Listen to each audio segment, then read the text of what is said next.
सत्सङ्गको प्रभाव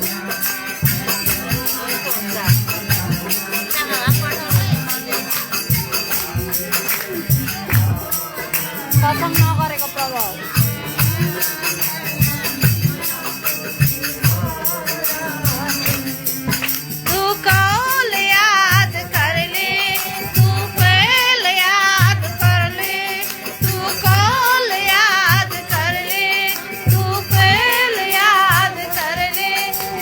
मूल मिलावा बिना कोई और ढूंढ वो ना तेरा मूल मिला बिना कोई ठौर नहीं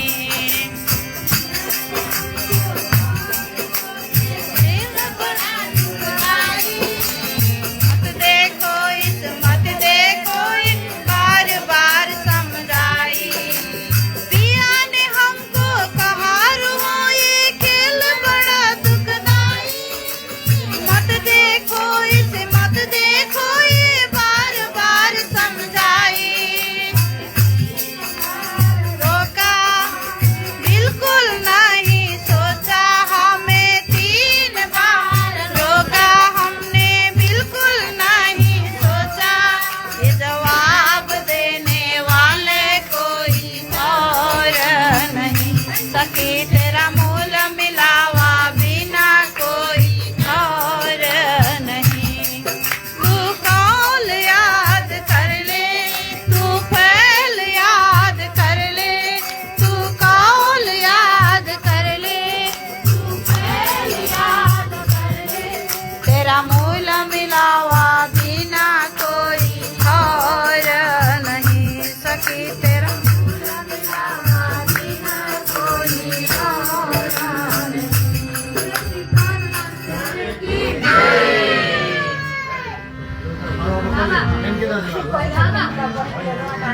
भाइ ओइ भाइ निकै बिर्सेछ है अब प्र्याक्टिस गर्नुपर्छ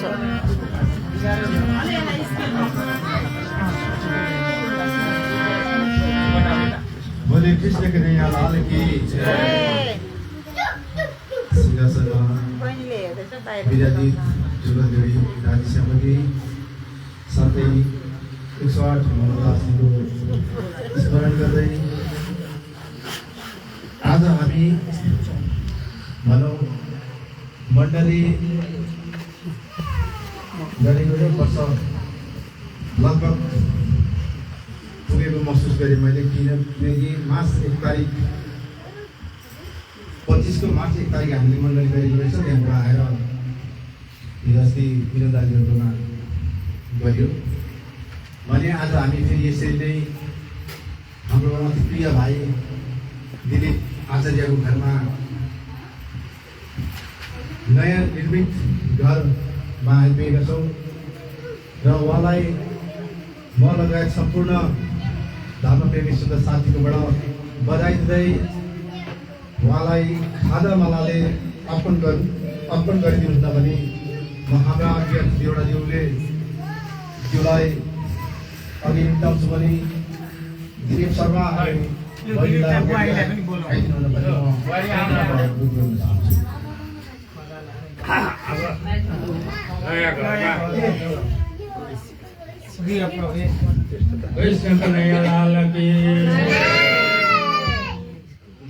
पूर्ण ब्रह्म परमात्माको असीम कृपा अनन्तको कारणले हाम्रो भाइ दिलीप शर्माले नयाँ घर बनाइकन सबैभन्दा पहिला राज्यलाई पधराउनी गरेर सम्पूर्ण सुन्दर साथलाई निम्ति आएर यहाँ सत्सङ्ग मण्डली गर्ने जुन एउटा महान सोच राख्नुभयो त्यसै अन्तर्गत हामी सबै सुन्दर साथको तर्फबाट हामी दुवै भाइ बुहारीहरूलाई यहाँ शुभकामनाहरू दिन चाहन्छौँ। यस घरमा सधैँ श्री राज्यको बास भइरहोस्, उनीहरूमाथि राज्यको कृपा बनिरहोस् भन्ने मङ्गलमय शुभकामनाको साथसाथै म यहाँलाई बधाई दिन चाहन्छु। बोलो कृष्ण कन्हैया लाल की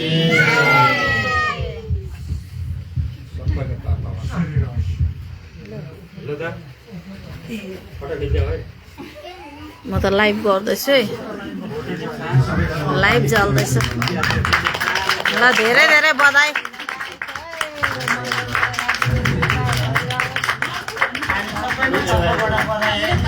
एकदम सबैबाट हार्दिक बधाई।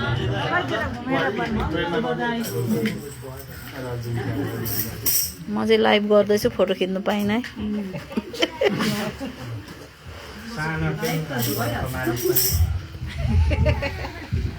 र भाइलाई बधाई दिँदै आजको सेवा पूजा भइसकेको म यहाँबाट घोषणा गर्दै दीप प्रज्वलन साथै सामूहिकमा भजन पनि प्रस्तुत भइसकेको म यहाँबाट अगुवाई जनाउँदै अब हाम्रो अगाडि सभापतिको चयन गरिनेछ र आजको सभापति छलमथाङ शाखाका अध्यक्ष श्री एम शर्माज्यूलाई आजको अध्यक्ष घोषित गरिँदैछ। मैले उहाँलाई राज्यको अगाडि गई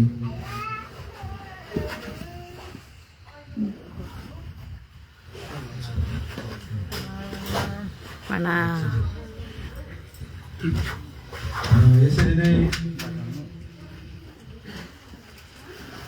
यसै घरका मण्डलीकर्ताबाट स्वागत प्रवचन राखिदिनुहुन्छ भने म यहाँबाट विनम्र अनुरोध गर्न चाहन्छु।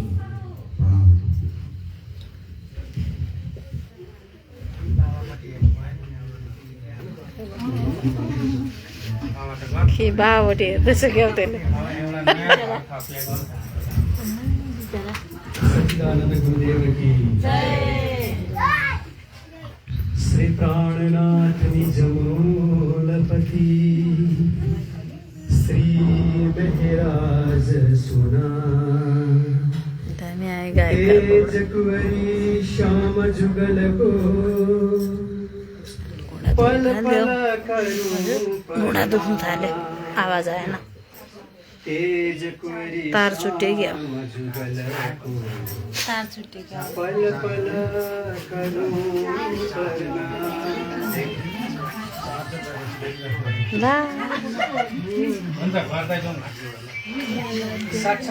कसको साइला चाहिँ आयो?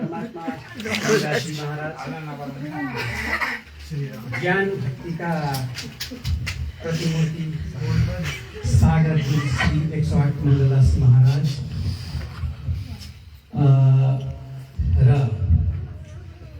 यत्र त्यत्र टाढा नजिकबाट आउनुभएका धर्मप्रेमी सुन्दर सरजी, यो राति पानी झरी पनि नभनिकन भाइ बहिनी मण्डली छ भन्दाखेरि वाट्सएप ग्रुपको खबर मात्रै सुनेर कसैलाई पर्सनली अब अहिले चलनै त्यस्तो छ है, त्यो खबर पाएर पनि आउनुभएको सबै सुन्दर साथीलाई म प्रेम प्रणाम गर्दछु। प्रेम प्रणाम। र अरू बेसी त के भन्नु छ र, परमात्माको कृपाले गर्दाखेरि र हजुरहरू सबैको साथले गर्दाखेरि सानो यसो डेरा बनाएर यसो परमात्माको कृपा भनौँ न, हामीले त अब केही गर्छु भन्दा हुँदैन। संसारमा सबै आफूले चाहेर पुग्दैन, त्यो पुग्नको लागि माथिबाट पनि अलिकति दिनु हुनुपर्छ, परमात्माको कृपा हुनुपर्छ। सबैलाई राम्रै अगाडि बढ्नु, ठुलो लेभलमा पुग्नु भन्ने त सबैले नै हुन्छ, तर सबैको त्यो सपना पुरा हुँदैन। त्यसमा परमात्माको कृपा, गुरुजीको आशीर्वाद एकदम हुनु जरुरी छ भन्ने कुरा हुँदै। र हाम्रो अति आदरणीय गुरु दाजुलाई पनि एउटा म बधाई नै दिन चाहन्छु, किनभने अलिकति मण्डली रोकिएर फेरि उहाँबाट सुरु भइरहेछ।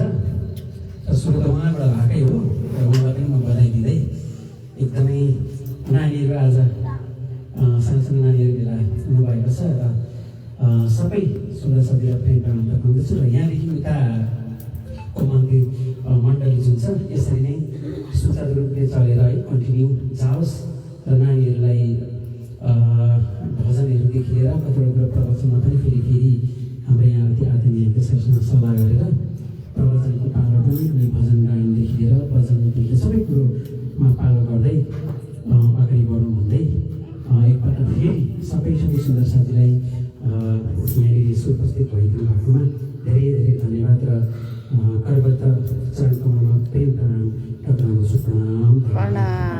कृष्ण कन्हैया लाल की जय।